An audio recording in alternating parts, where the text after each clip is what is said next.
Hola, mi nombre es Jennifer Manuel Infante Carrillo. El día de hoy les expondré sobre la imputabilidad y la culpabilidad. Comenzamos con nuestro índice. Aquí tenemos que vamos a tener nuestra introducción, nuestra presentación y por supuesto los temas que vamos a ir viendo a continuación, que es la imputabilidad, la inimputabilidad y la culpabilidad. En nuestra introducción, pues el presente proyecto quiere lograr que sea mayor conocimiento para aquella persona que necesita, digamos, un mejor entendimiento de los temas que vamos a ver a continuación, ya que dichos conceptos son indispensables para la facultad de Derecho. Cada uno de ellos tiene su mayor importancia y también en esta parte tendremos los elementos que conforman como tal cada tema. De igual forma tendremos algunos casos prácticos para su mejor entendimiento y comenzamos con la presentación, que comenzamos con la investigación, que como tal es la fase 1. Comenzamos con el tema de qué es la imputabilidad. La imputabilidad es un concepto que emplea determinar si una persona puede ser considerada responsable legalmente por sus acciones y en consecuencia será sancionada por un delito que haya cometido. En esta parte la imputabilidad nos dice que somos seres humanos racionables, o sea que no carecemos de ninguna enfermedad, bueno, que estamos en pleno uso de nuestras facultades mentales.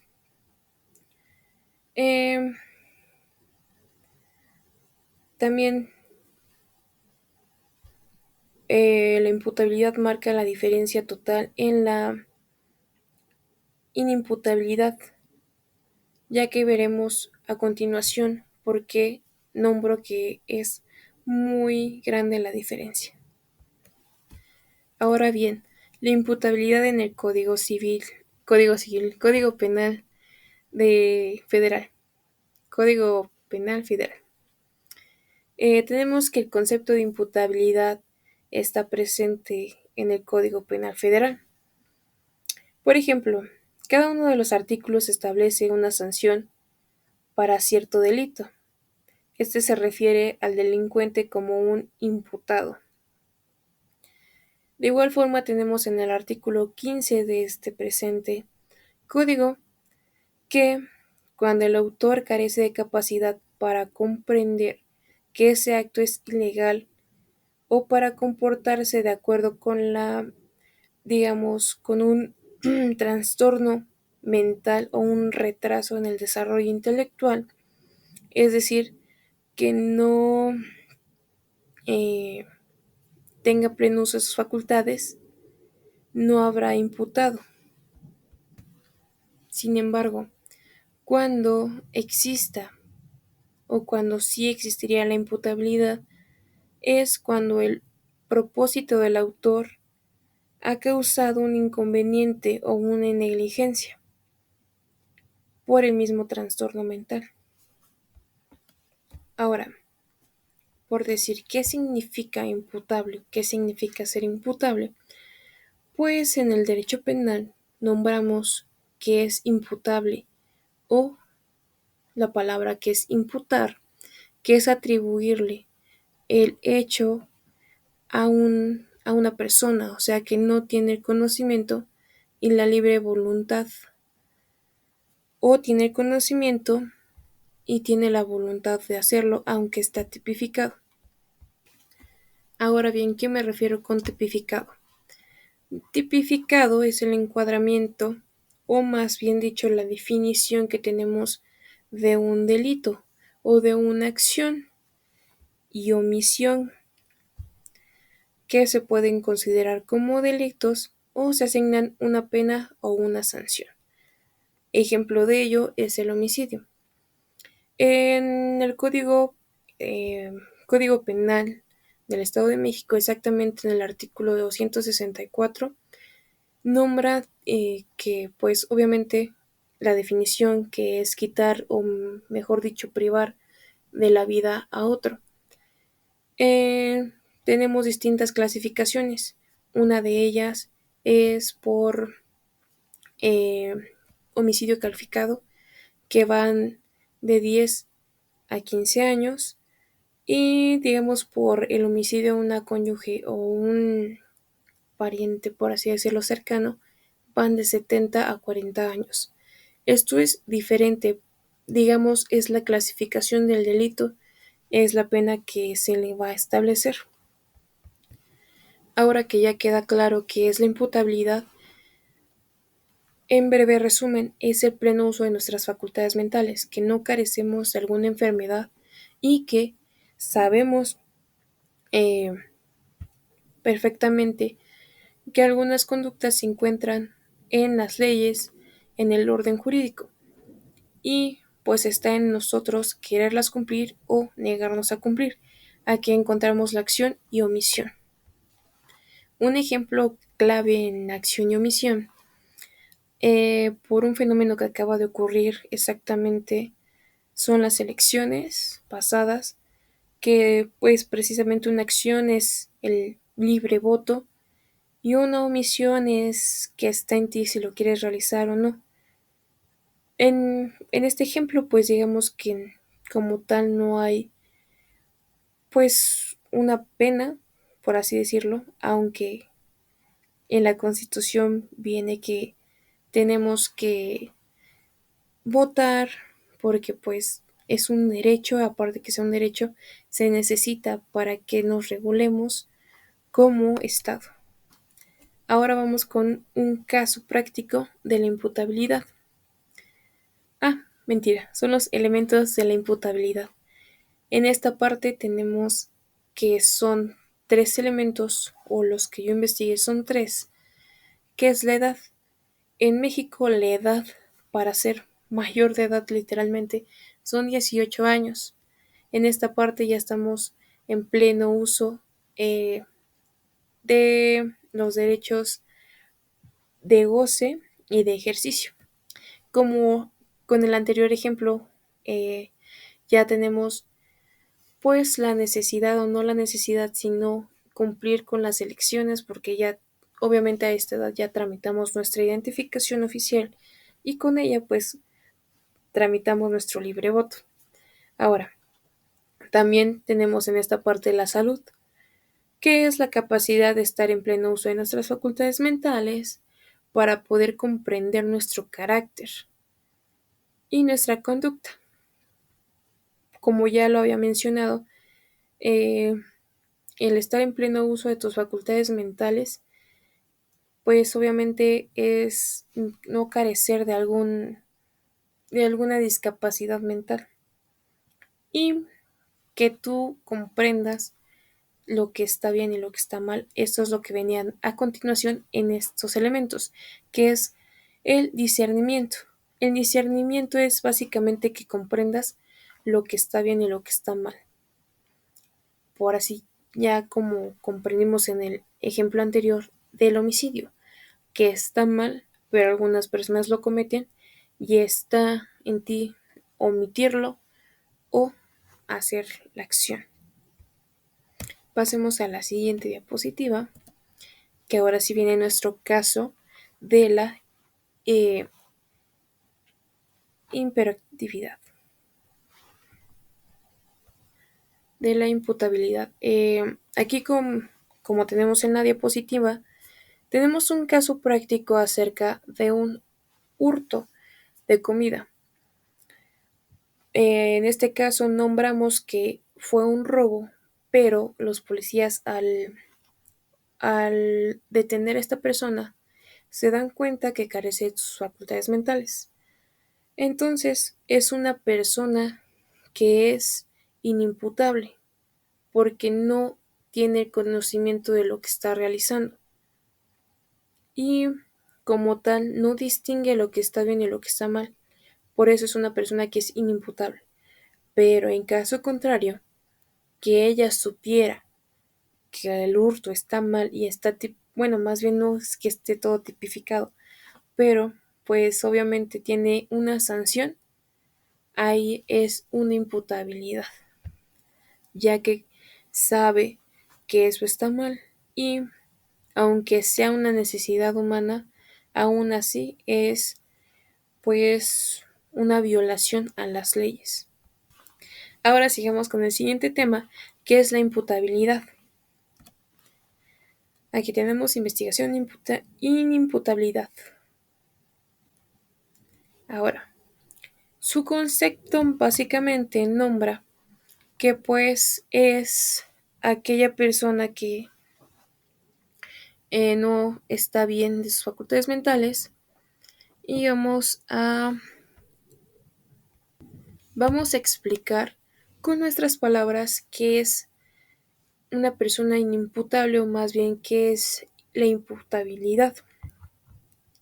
Como tal, una persona inimputable es aquella que pues tiene la ausencia de la capacidad de comprensión de la antijuricidad o de una acción o omisión,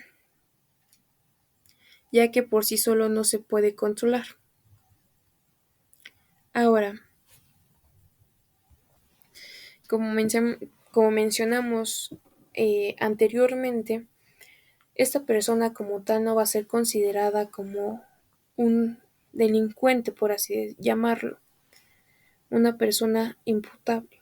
Si no es inimputable porque carece del conocimiento de lo que está bien y lo que está mal, tiene una discrepancia, pues por así decirlo, cerebral. Ahora vamos con los elementos. Aquí tenemos algunos elementos que son dos, que es la incapacidad para comprender el significado del hecho.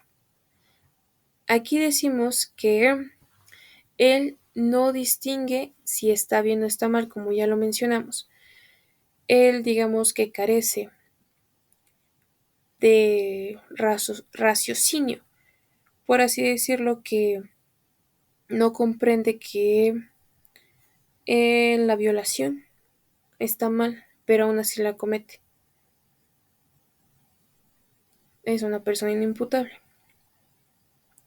Ahora, la capacidad para distinguir que su conducta es inadecuada y que no la puede, pues digamos que parar, por así decirlo. Esto también es una enfermedad que algunas personas la padecen, que es el hurto, pero para ellos significa, digamos que placer, por así llamarlo.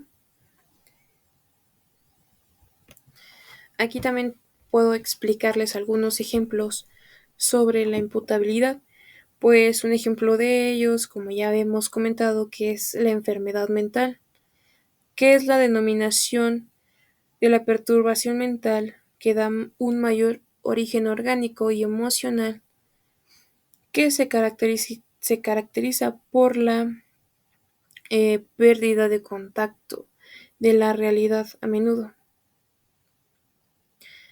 También tenemos digamos que una grave perturbación de la conciencia, que es una situación que se encuentra en el sujeto, pues que no percibe la realidad. Ahora, como un ejemplo de un caso, tenemos a Sergio Armando Medina Vela. Esta persona es una persona inimputable. Tiene una discapacidad no mental, pero física. Esta persona fue detenida por supuestamente el robo de un vehículo y fue maltratada psicológicamente y por ello gracias a esto, tiene una discapacidad mental. Es una discapacidad psicosocial y también emocional. Esta persona fue golpeada, fue maltratada y injustamente fue retenida en prisión.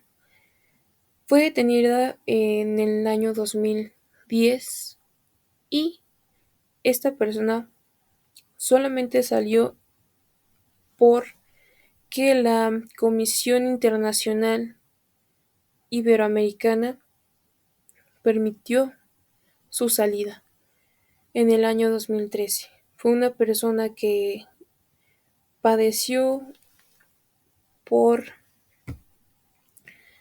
porque lamentablemente en México no tenemos, digamos que un buen equiparamiento de estos tipos de casos, y a veces la corrupción es masiva en este aspecto. Prosigamos con el siguiente tema, que es la culpabilidad. La culpabilidad consiste en la posibilidad que tiene el sujeto, más bien el imputable, con consecuencias de antijuricidad, la relaciona con una conducta delictiva o haber producido un resultado dañoso de una conducta que podría desplegar diferentes, pueden ser errores o también podrían ser dolo. En esta parte vamos a ver también su clasificación y continuamos con los elementos de la culpabilidad. En esta parte podemos distinguir que el sujeto tenía la posibilidad de cambiar sus actos, por así nombrarlos, y también tenía la capacidad de estar en pleno uso de sus facultades mentales. Y también se clasifican de la siguiente. Se van a clasificar en delitos dolosos y culposos, pero primero vamos a ver este caso práctico. En esta parte solamente me enfocaré en dos casos prácticos. Comenzaremos con el del menor. Un niño tiene, o más bien no tiene, digamos que la atención de un adulto mayor, y el niño toma cerillos y alcohol, provocándose heridas a él y también a su familia, provocando un incendio. También tenemos otro caso, que es cuando un albañil sin querer le tira pues obviamente a un coche un ladrillo. Esto provoca que es una conducta que no fue con dolo y fue culposa. Entonces tenemos pues obviamente dos casos. El primero, que es el del incendio del menor, también es un delito que no fue hecho con dolo. Ahora vamos con un delito que pues obviamente está hecho con dolo. Por así decirlo, cuando venimos tomados y pues se nos ocurre la grandiosa idea de tomar nuestro coche y conducirlo. Y desafortunadamente, pues obviamente pues arrollamos a una persona. Y aquí tenemos un, obviamente, doble delito, porque sabemos que no podemos conducir cuando estamos ebrios, y también el homicidio, por así decirlo, de una persona, aunque no haya sido pues sí, por decirlo, con dolo, pero obviamente tiene dolo, porque sabes que no debería de realizarse y por omitirlo tú lo haces. Entonces es un doble delito. Ahora sí comencemos con la estructura.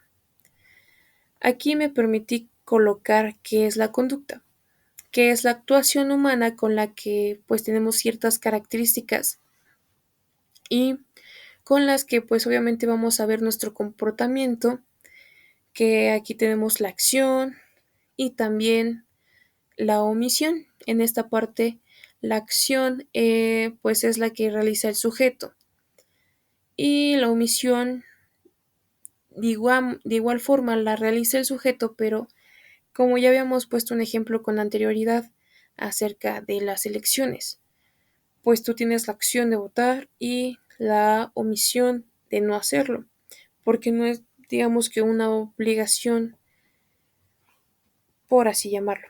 Y también dejamos otro ejemplo atrás sobre el homicidio, que tú sabes que es algo malo, pero aún así lo cometes, es una acción y una omisión. Otro ejemplo que también pusimos fue el de la pensión alimenticia, que es una acción que deseas pensión alimenticia para el menor, ya sea tu hijo o una persona que necesite la pensión alimenticia. ¿Y qué buscas? Pues obviamente buscas, digamos, el bienestar de esa persona, por así llamarlo. Aquí tenemos dos tipos de sujetos, que es el activo y el pasivo. En esta parte del activo es quien hace la conducta, quien transgrede, por así llamarlo, y vulnera el orden, por aquí podemos decirlo, pues las leyes, porque tenemos un orden, un señalamiento. Y el pasivo es aquel individuo, o más bien la conducta que vulnera a un bien jurídicamente tutelado. Aquí tenemos, ya dijimos los sujetos, ahora continuamos con de los elementos que tenemos: la voluntad, el nexo causal y el resultado. Como su nombre lo dice, la voluntad es lo que tú quieres realizar. Está en ti si lo realizas o no, es una acción. El nexo causal es el motivo por el que lo vas a realizar y el resultado va a ser lo que vas a obtener.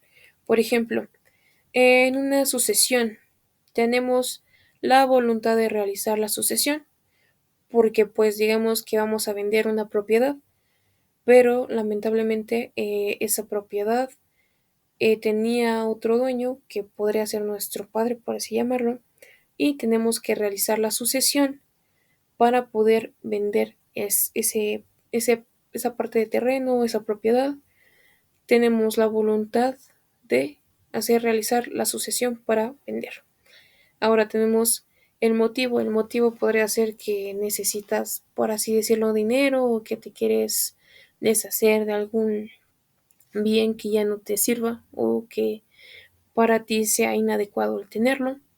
Y el resultado pues va a ser el beneficio, que puede ser el dinero o el resultado que tú quieres llegar a obtener. Sigamos con la siguiente diapositiva, que aquí tenemos qué es lo que es la tipicidad y la antitipicidad. Como ya habíamos comentado con anterioridad, la tipicidad, digamos que es, o mejor dicho, es el encuadramiento que tenemos hacia las acciones que realizamos, y la antitipicidad es aquella que se refiere a las características de una conducta típica que es, digamos que contraria al ordenamiento jurídico. Sigamos con la siguiente. Aquí tenemos qué es. Muchas gracias por su atención y en conclusión, estos temas son de un gran valor porque tenemos diferentes herramientas que podemos utilizar a lo largo de nuestra carrera. Y también pues la imputabilidad, sabemos que es una conducta en la cual pues puede desplegar diferentes conocimientos para nosotros, tanto como el saber qué es la diferencia entre alguien que está en pleno de sus facultades mentales y alguien que carece de las facultades mentales, y que a su vez pues puede ocasionar muchos inconvenientes para la sociedad en general. A su vez también la culpa, pues tenemos la diferente clasificación que tenemos, que es el dolo, y también pues el delito culposo. Son distintas definiciones, por así llamarlo, y pues esta sería toda mi exposición. Espero les haya servido, aunque sea pues que les brinde cierta información precisa y que pudieran entenderla con claridad. Muchas gracias.